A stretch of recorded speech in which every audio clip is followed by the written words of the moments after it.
કહેવાય છે કે માં તે માં હોય, ભલે તે કોઈ નાના બાળકની માં હોય કે પછી કોઈ મોટા વ્યક્તિની માં હોય. ધારીની અંદર એક એવી ઘટના બની કે જેમાં એક 5 વર્ષનું બાળક જે છે તે ખેતરના વિસ્તારની અંદર રમતું હતું. આ દરમિયાન જે છે તે સિંહણે આવી અને આ બાળકને પર હુમલો કર્યો હતો, તેને પકડી અને લઈ ગઈ હતી. આ સમયે જે છે તે તેની માતા તેની સિંહણની પાછળ દોડી ગઈ હતી, જાણે એક રણચંડી હોય ને પોતાના બાળકને બચાવવા માટે જે છે પગલું ભરતી હોય તેવા દ્રશ્યો સામે આવ્યા હતા. શું છે સમગ્ર મામલો તેની વિગતવાર ચર્ચા કરીએ. નમસ્કાર, આપ જોઈ રહ્યા છો ન્યૂ ભારત ન્યૂઝ અને હું છું આપની સાથે વલ્લરી વ્યાસ. અમરેલી જે છે તે સિંહોનો ગઢ માનવામાં આવે છે અને આ જ વિસ્તારની અંદર જે છે તે એક 5 વર્ષનું બાળક ખેતર વિસ્તારની અંદર રમતું હતું અને તે સમય દરમિયાન જે છે તે સિંહણ આવી અને આ બાળક પર હુમલો કરે છે. હવે આ જ વખતે જે છે તે બાળકની માતા તેને બચાવવા માટે આ સિંહણની પાછળ દોટ મૂકે છે, જાણે કોઈ રણચંડીનું સ્વરૂપ હોય તેવા દર્શન થઈ રહ્યા છે. તો ખાસ કરીને આ સમયે જે છે તે બાળક પોતે ડરી ગયેલી હાલતમાં હતું અને આ સિંહણ જે છે તે 5 વર્ષના બાળકને ફાડી અને ખાઈ જાય છે. આ કરુણ ઘટના જે છે તેને લઈ હવે વન વિભાગ પણ દોડતું થઈ ગયું છે. ખાસ કરીને પ્રાણી પ્રેમીઓ પણ જે છે તે હવે આ મામલે મેદાને આવ્યા છે. પરંતુ એ માં કે જેની સામે તેના 5 વર્ષના બાળકને સિંહણ ફાડી ખાય છે, તેના હૃદય પર શું વીતી હશે?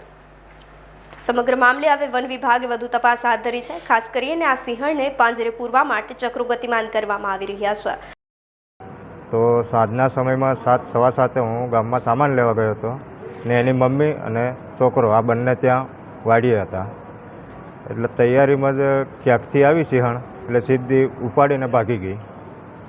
પછી મને જાણ કરી પણ મને આવતા જરાક મોડું થઈ ગયું ગામમાંથી. પછી આજુબાજુ વાડીવાળા હતા એ દોડી આવ્યા ને ગામમાં જાણ થતાં ગામવાળા લોકો આવ્યા અને જે હું રહું છું એ શેઠ પણ આવી ગયા ત્યાં. હુમલો એટલે એની મમ્મી પાસે જ હતો પણ ત્યારે સિંહણ ક્યાંથી આવી એ જ ખબર નહીં પડી. આવી એટલે સીધી ઉપાડીને ભાગી ગઈ. ક્યાં લઈ ગઈ? ઉપાડીને સીધી ઊભે કેડે ભાગી ગઈ. સીલો હતો એટલે પછી પાછળ એની મમ્મી દોડી પણ હાથ કાંઈ આવી નહીં. એટલે નજીકના બાજરીનું ખેતર હતું એમાં ઘૂસી ગઈ. હા, પછી ત્યાં પોલીસ ખાતાને જાણ થતાં ગામ લોકોએ પોલીસ ખાતાને જાણ કરી. પોલીસ ખાતું આવ્યું, ફોરેસ્ટર ખાતું આવ્યું.